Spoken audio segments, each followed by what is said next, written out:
उज्जवल Bharat news, देश की प्रखर आवाज। अब नए अंदाज। नमस्कार, उज्जवल भारत न्यूज में सभी का स्वागत है।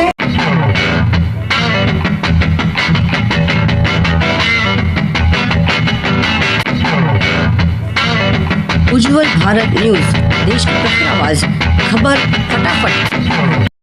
नमस्कार, उज्जवल भारत न्यूज में सभी का स्वागत है। महाकुंभ 2025 विशेष रिपोर्ट। साल 2025 का महाकुंभ मेला 13 जनवरी से 26 फरवरी यानी मकर संक्रांति से लेकर महाशिवरात्रि तक इस पर्व को मनाया जाएगा। उसके बीच प्रयागराज में आयोजित किया गया है। ये मेला गंगा, यमुना और सरस्वती नदियों के संगम पर लगा है। इस मेले में 40 करोड़ से ज़्यादा लोगों के आने की आशंका है। महाकुंभ 2025 में जुड़ी कुछ खास बातें। इस मेले में 6 अमृत स्नान हुए हैं। पहली शाही स्नान 13 जनवरी को था। दूसरा शाही स्नान 14 जनवरी को मकर संक्रांति को था। तीसरा स्नान 29 जनवरी यानी मौनी अमावस को था। चौथा 2 फरवरी को वसंत पंचमी के पर्व पर था। पांचवा शाही स्नान 12 फरवरी यानी आज माघी पूर्णिमा के दिन हुआ है। आखिरी शाही स्नान 26 फरवरी को महाशिवरात्रि के दिन होने वाला है। आइए आपको ले चलते सीधे प्रयागराज सेक्टर 16। फिर एक बार नमस्कार, उज्जवल भारत न्यूज़ में सभी का स्वागत करती हूँ। महाकुंभ में हम लोग आज आखिर पहुंच ही गए हैं। काफी हम लोग को समय यात्रा करनी पड़ी, बीच में कहीं भी बिना रुके, बिना किसी दिखने के हम सब हमारे साथ सीनियर बहुत सारे हैं और आइए हम लोग उनसे पूछ लेते हैं कि उनका ये अनुभव कैसा रहा। आपने स्नान कर लिया है? हैदराबाद से आए। हैदराबाद से कैसा लगा आपको?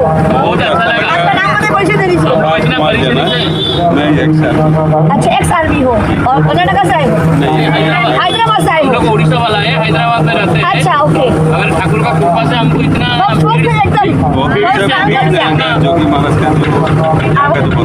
बहुत अच्छा लगा। बाकी बोल रहे हैं वो नहीं है, बिल्कुल बिल्कुल आपको आप खिला रहे हैं, बिल्कुल। यहाँ पर जो संस्था कर रहे हैं वो मेहनत के साथ कर रहे हैं। फैलाने वाले आप क्या कहना चाहते हैं? फैलाने वाले का एक्शन लेना चाहिए। जो भी उसको मीडिया तरफ कर रहे हैं या व्हाट्सएप तरफ कर रहे हैं, जो भी ये प्रचार कर रहे हैं, स्ट्रिक्टली ज्योति महाराज को जितना हम लोग हैं उनको स्ट्रिक्टली एक्शन लिया जाना चाहिए।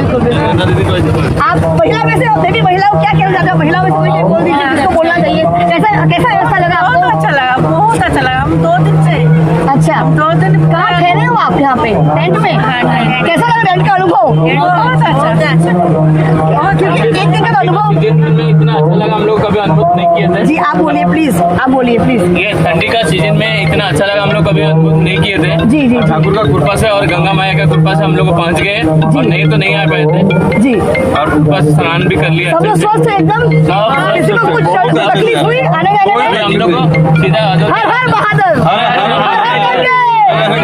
उज्जवल भारत के लिए एक लाइन करें, उज्जवल भारत न्यूज के लिए। हमारा चैनल का नाम उज्जवल भारत न्यूज है। जो भी न्यूज इवेंट न्यूज कर रहे हैं बहुत अच्छा इवेंट न्यूज है, क्योंकि यहाँ का पूरा कंप्लीट ग्राउंड का रिपोर्ट लेके बिल्कुल। मुझे बहुत सेटिस्फेक्शन है। जो भी न्यूज का जो रूल है वो आप फॉलो करें। जो भी महाराज को थैंक्स। क्या बात है, जय हो। थैंक यू, धन्यवाद धन्यवाद। पसंद दीजिए। तो देखा आपने, जो अफवाहें फैलाने वाले व्यक्ति हैं उन पर कड़ी से कड़ी उनके ऊपर एक्शन लिया जाएगा, क्योंकि ये गलत बात फैलाने वाले जो लोग हैं। आप मैं बताऊंगी आपको, यहाँ का जो रास्ता है ये पूरा घाट का क्षेत्र है। यहाँ पे आप देखते हैं बाली यहाँ पे है। यहाँ पे रास्ता था नहीं कुछ समय के लिए, 13 जनवरी से और 26 जनवरी तक का जो यहाँ पे रास्ता यहाँ पे टेम्पोररी बनाया गया है गाड़ियों के आवागमन के लिए। तो आप ये सोच सकते हो कि यूपी सरकार, योगी सरकार किस प्रकार से कितना मेहनत कर रही है कि हर व्यक्ति का वो ध्यान रखती है। आइए आपको इस बैनर के पास लेके जाते हैं कि योगी जी ने यहाँ पे क्या नहीं व्यवस्था करी। आइए, सनातन एक गर्व है, सनातन गर्व यानी महाकुंभ एक पर्व है। सनातन होने का मुझे भी बहुत गर्व है। सनातन होना एक अपने आप में गर्व वाली बात है और महाकुंभ एक महापर्व है। इस बार का जो महाकुंभ है वो 144 यानी कि 44 वर्ष के बाद यहाँ पे महाकुंभ आया है। हर कुंभ आता है 12 वर्ष के बाद, लेकिन ये एक ऐसा महाकुंभ है जो जीवन में हमें एक ही बार देखने को मिलेगा। तो यहाँ पे लिखा गया डिजिटल महाकुंभ। इस बार महाकुंभ को डिजिटली दिखाया गया है। वहाँ के भी हम दौरा करेंगे, देखेंगे कि डिजिटल महाकुंभ किस प्रकार से यहाँ पे लोगों के द्वारा दिखाया जा रहा है। यहाँ पे किस प्रकार से यहाँ पे आयोजन किया गया है। हमने भी आज तंबू में रहने का एक अच्छा सकारात्मक अनुभव किया है। बहुत ही अच्छा अनुभव था। देखिए सरकारी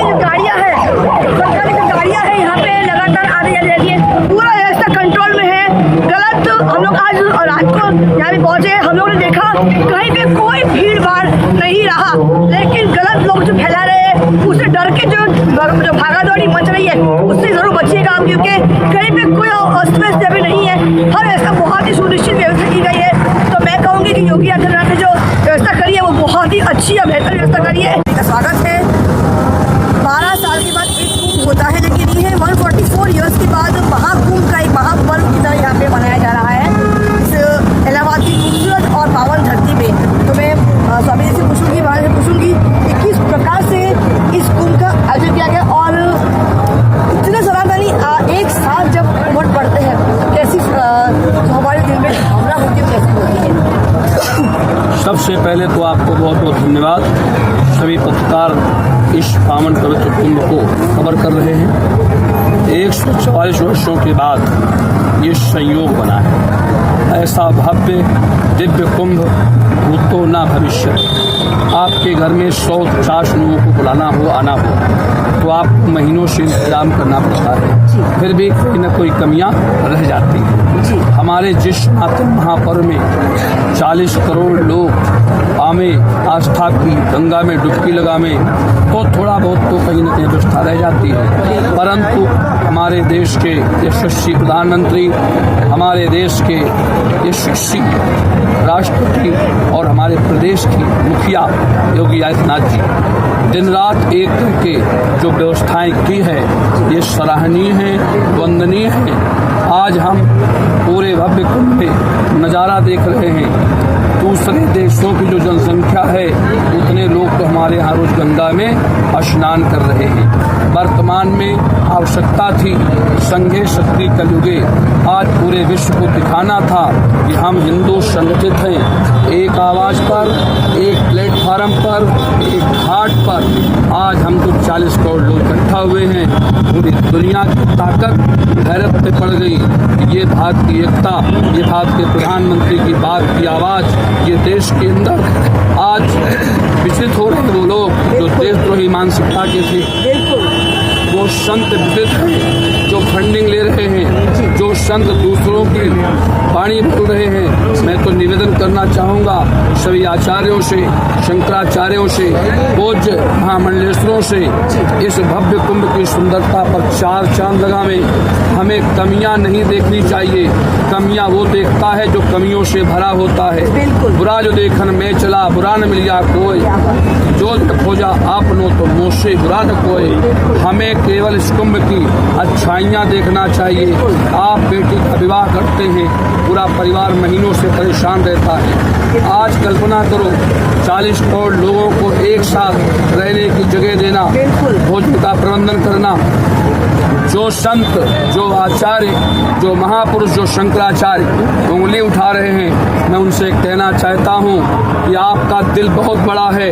आप सड़कों पर लगाकर टेंट आने वाले यात्रियों को दिन रात भोजन करावें, जैसे कि मैं कराता हूँ। मेरे यहाँ हर व्यक्ति के रहने की, खाने की व्यवस्था है, चाहे मुझसे जुड़ा हो चाहे नहीं जुड़ा हो, मेरे धर्म से जुड़ा है, सनातन से जुड़ा है, वो यहाँ आस्था से आया है।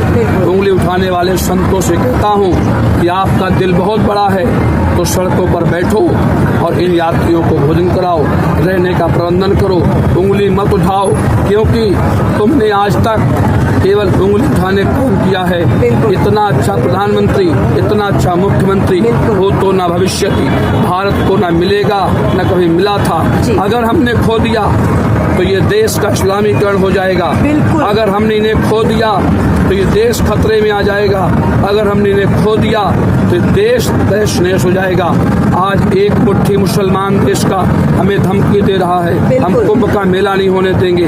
एक मुट्ठी मुसलमान बकबोर्ड की दावे कर रहा है कुंभ हमारी जमीन में है। अरे ये प्रयागराज की धरती किसके बाप की नहीं है, ये महात्मा कुंभज की जमीन है, ये महात्मा अगस्त की जमीन है, ये भगवान राम की जमीन है, ये भगवान हमारे राम की संपदा है। इसलिए प्यारे, इस दिव्य भव्य कुंभ को सभी लोग मिलकर के और दिव्य बनावे। आने वाले 3 तारीख के स्नान में हमारी सरकार चारों तरफ से सुरक्षा के प्रबंध किए हैं, सरकार स्वयं संज्ञान में लिए है। अब उस दिन की घटना का कोई रीजन नहीं है। मैं वहाँ भी कहता हूँ वहाँ भी विरोधियों के दरिंदे ही गए थे, जिन्होंने घाट में जाकर उपद्रव किया, उन्होंने हल्ला मचाया, भगो भगो, हमारी भोली भाली जनता को भ्रमित कर दिया। भोला भाला समाज हमारा दौड़ पड़ा। उसमें भी तो मैं दावे से कहता हूँ, उसकी जब सूक्ष्म जांच होगी तो या तो अखिलेश के आदमी निकलेंगे या तो मायावती के आदमी निकलेंगे, जिन्होंने गंगा पर उंगली उठाया, जिन्होंने संतों पर उंगली उठाया है। ये एक षड्यंत्र के तहत दंगा हुआ है। राम भक्तों पर गोली चलाने वाले लोग प्रयागराज में क्या नहीं कर सकते हैं। जिन्होंने राम भक्तों पर गोली चलवाई अयोध्या में, वो कुंभ के मेले को बदनाम करना चाहते हैं। इसलिए मेरे साथियों, किसी की अफवाहों में नाम है, प्रेम से भव्य दिव्य कुंभ का आनंद ले। जय भारत, जय भारती, भारत माता की जय।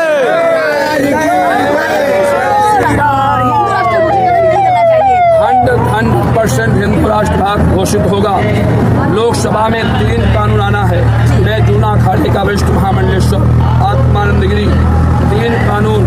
सबसे पहले प्रधानमंत्री जी को जनसंख्या नियंत्रण बिल आने के बाद ये देश हमारा नियंत्रित हो जाएगा।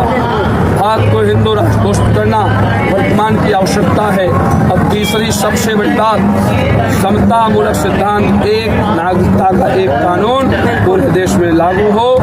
इसी से देश का कल्याण होगा। हमारे यहाँ हम तो हमारे तो, उनके यहाँ 3 से 30 बिल्ले पैदा हो रहे हैं, जिसका कोई हिसाब नहीं है। फ्री का राशन तो वही खा रहे हैं। हमारे यहाँ सनातनियों के यहाँ 1 के 2, 1 के 1 हो रहे हैं, उनके यहाँ 3 से 30 हो रहे। पूरा राशन तो साले वो हजम कर रहे, बदनाम ऊपर से कर रहे। बिल्कुल बिल्कुल। जय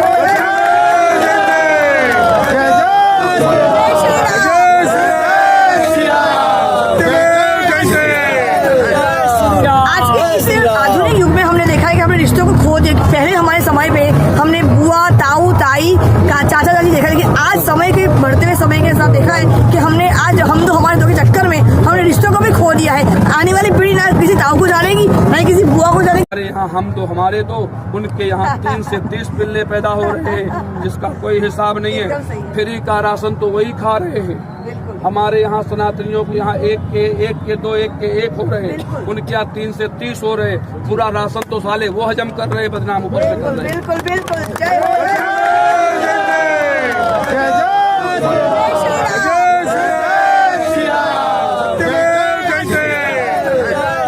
आज के इस आधुनिक युग में हमने देखा है कि हमने रिश्तों को खो दिया। पहले हमारे समय पे हमने बुआ, ताऊ, ताई, चाचा चाची देखा, लेकिन आज समय के बढ़ते हुए समय के साथ देखा है कि हमने आज हम तो हमारे दो के चक्कर में हमने रिश्तों को भी खो दिया है। आने वाली पीढ़ी ना किसी ताऊ को जानेगी, ना ही किसी बुआ को जानेगी। कि अगर हमारे पास अगर एक ही बेटा, एक ही संतान होगा तो ना ही कोई बुआ पैदा होगी, ना ही कोई ताऊ होगा, ना ही कोई चाचा होगा, ना ही चाची होगी। तो रिश्ते कहाँ जाएंगे जो आज हमारे घर के अंदर चाचा है, ताऊ है, ताई है, चाची है, बुआ है, मासी है, मामा है, फिर तो रिश्ता का नाश हो जाएगा। तो ऐसा नहीं करना है। इनकी बात बिल्कुल सही है। मैं बिल्कुल एक बार सहमत हुई, पत्रकारी नहीं, एक हिंदू ब्राह्मण लड़की होने के नाते मैं इस बात को सहमत हूं। ऐसा होना चाहिए जन कल्याण नियंत्रण के लिए, ठीक है, लेकिन फिर भी जिस तरह से दूसरे धर्म के लोग अपने घर पे बढ़ा रहे हैं, जनसंख्या बढ़ा रहे हैं, तो लोकतंत्र के ऊपर काफी ज्यादा नकारात्मक असर पड़ सकता है। तो अगर हमारे देश को अगर हिंदू राष्ट्र का घोषित करना है तो हमारे घर में भी कम से कम 4 से 5 बच्चे जरूर होने चाहिए और उसे पढ़ा लिखा शिक्षित करके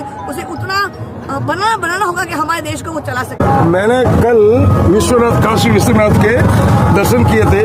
उसके पहले मैंने न्यूज़ में, जो आज तक कोई भी न्यूज़ में देख रहा था कि उसमें जो ये बोलते वाराणसी का वो ज्ञानवापी का वो, कल मैंने आँख से देख करके मेरे आँख से आंसू आ गए कि हम हिंदू सनातनी के साथ में इतने सालों से इतना घोर अंधेरे में रखा है। हमारे भगवान को बंद करके रखा था। अभी उधर वो पूजा पाठ हो रही है। कल मैं 2-4 घंटे लाइन में खड़े होकर के दर्शन करके आए। ऐसे ही सभी सनातनियों को ध्यान में लगना चाहिए कि हम क्या थे, हम क्या हो रहे हैं।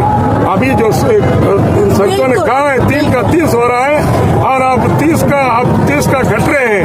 ऐसा क्यों हो रहा है?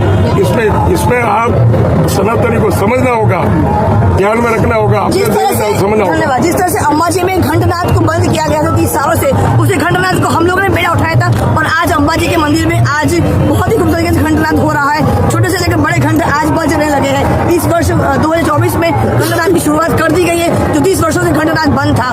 साथ में मैं ये कहूंगी कि सनातन के हर रिवाज, हर रीति रिवाज को हमें सम्मान देना चाहिए, हर संतों को, क्योंकि वही हमारी संस्कृति के धरोहर है। आज ये है तो ये हमारी संस्कृति, आज सनातन संस्कृति आज भी सुरक्षित है, वरना संस्कृति को कोई भी खत्म करने में एक सेकंड नहीं लगाएगा।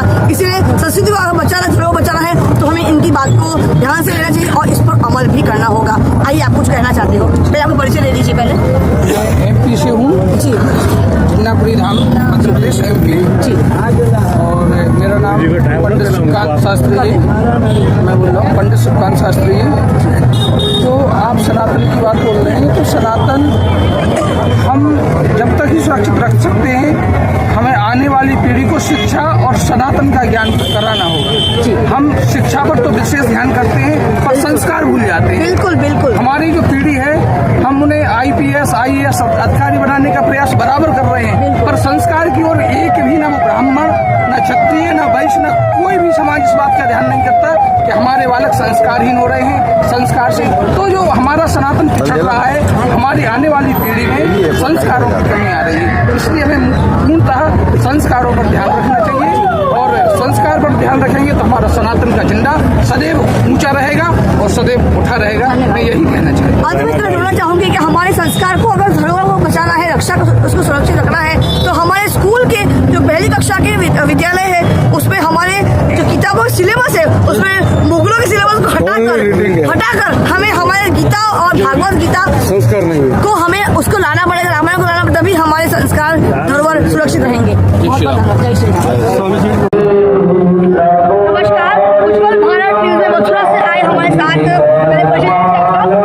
सूबेदार ललित कुमार कर्मयोगी। आपका उद्देश्य क्या है? क्यों ऐसा लग रहा है कि हमारे सनातन में जनसंख्या घट रही है और अगर जनसंख्या घटा तो देश फटा? क्या बात है? ये इसलिए हमें ऐसा लग रहा है क्योंकि जिस प्रकार से हमारी जनसंख्या घट रही है, जहाँ जहाँ से हम हिंदू घटते जाएंगे वो जगह हमारे हाथों से निकलती जाएगी, हमारा अस्तित्व खतरे में आता जाएगा और जनसंख्या का घटने का कारण होगा लोकतंत्र हाथ से जाना। क्योंकि भारत एक लोकतांत्रिक देश है, भारत में पैसों की गिनती नहीं है, आपके IAS IPS की गिनती नहीं है, भारत में गिनती है वोट की। आपके पास लंगड़ा लोला टेढ़ा मेढ़ा जैसा भी है वो वोट गिनी जाएगी। अब जिसकी जितनी वोट होगी वो अपना प्रधानमंत्री बना लेगा। हम और आप अपने बच्चों को IAS IPS बनाने के चक्कर में लग रहे हैं और सामने वाला जो जिहादी मानसिकता का व्यक्ति है वो जनसंख्या बढ़ाकर लोकतंत्र को कब्जे में करना चाहता है। आप उस दिन का इंतजार करें कि जिस दिन उसकी मानसिकता का व्यक्ति प्रधानमंत्री बन जाएगा तो क्या आप उसके बाद में कुंभ या कोई अपना धार्मिक आयोजन कर पाएंगे? क्या आप अपनी मां में सिंदूर लगा के रास्ते में निकल पाएंगे? क्या आप अपनी छोटी छोटी बेटियों को सुरक्षित कर पाएंगे? क्योंकि ये जिहादी यदि आज चुप है तो केवल इसलिए है क्योंकि अभी आपके हाथ में जनसंख्या है, अभी आपके हाथ में लोकतंत्र है। और याद रखना, लोकतंत्र हर दिन, हर मिनट, हर सेकंड, हर क्षण हमारे हाथों से निकल रहा है। क्योंकि हमारा सपना है, हमारा सिद्धांत है, जी और जीने दो, हम दो और हमारे दो। और अभी तो एक चीज और आ गई है कि बच्चा ना बच्ची नींद आए अच्छी। अभी तो इस सिद्धांत को हमने अपना लिया कि बच्चा ना बच्ची नींद आए अच्छी, मतलब अब हमें बच्चों की आवश्यकता नहीं है। हम जब बच्चे ही नहीं करेंगे तो लोकतंत्र कैसे बचा पाएंगे? हो सकता है आने वाले 15 साल बाद, 20 साल बाद हम ये महाकुंभ जैसा कोई पर्व ना मना पाए। मैं सहमत बिल्कुल हुई इनकी बातों से। देखिए, हमारा एक समय था जो हमारी पीढ़ी को देखा है, हमने नानी को देखा, दादी को देखा है, हमारे 4 चाचा, 4 मामा, 4 मासी देखी। आज हमें कोई ना मासी है ना कोई, आज की जनरेशन जो है ना बुआ है, लगी कैसे होगा? ना कोई बुआ है, ना कोई मासी है, ना चाची है। देखिए, एक बच्चा अभी तो ऐसा होगी, सही बात है, ना नींद है अच्छी, ना बेटा ना बेटी नींद है अच्छी, सही बात है। हमें हमारे सनातन धर्म की जनसंख्या को उसे बढ़ाना होगा ताकि हमारे सनातन धर्म जो है उसकी रक्षा आदि काल तक होती रहे। उज्जवल भारत प्रखरावास बताइए, कुछ बोलना है? मैं ये कहना चाह रहा था कि जनसंख्या बढ़ानी होगी तो जनसंख्या जादू मंत्र से नहीं बढ़ेगी, जनसंख्या कोई ओना टोटका करने से नहीं बचेगी, जनसंख्या बचेगी मेहनत करने से। जब हम दिन रात मेहनत करेंगे, कमाएंगे, खाएंगे, सरकारी नौकरियों का के जो ऊपर डिपेंड है हम डिपेंड नहीं रहेंगे, अपने बलबूते पर अपना बिजनेस किया करेंगे, समाज में हम अपना काम करेंगे तो निश्चित बच्चे भी ज्यादा करेंगे। आज हमारा समाज आलसी बन चुका है, केवल सरकारी नौकरी चाहता है और सरकारी नौकरी चाहता है इसलिए 1 या 2 बच्चे कर रहा है। जबकि जो जिहादी है उसे सरकारी नौकरी नहीं चाहिए, वो अपने बाहुबल से अपना साम्राज्य खड़ा करता है और जितने चाहे उतने बच्चे करता है। सही कहा है, मैं भी सहमत हूँ बिल्कुल। अपने सनातन धर्म को बचाना है, इस तरह के महाकुंभ के पर्व को अगर आपको लाना है बार बार तो हमारे संस्कृति को बचाना पड़ेगा। नहीं तो जो और जो दूसरे धर्म के लोग हैं वो अपने बच्चों को इतना ज्यादा जनसंख्या बढ़ा रहे हैं, एक समय आएगा जब हमें सारी जो सुविधा है, जो पावर, शक्तियाँ है वो चल जाएगी। इसलिए हमारे धर्म में जनसंख्या की जो बढ़ोतरी घटती जा रही है, हमारे धर्म की जनसंख्या, उसे हमें मेंटेन करना ही होगा। धन्यवाद। Thanks for watching UP News. Like and comment, and don't forget to subscribe for latest updates. Subscribe our channel.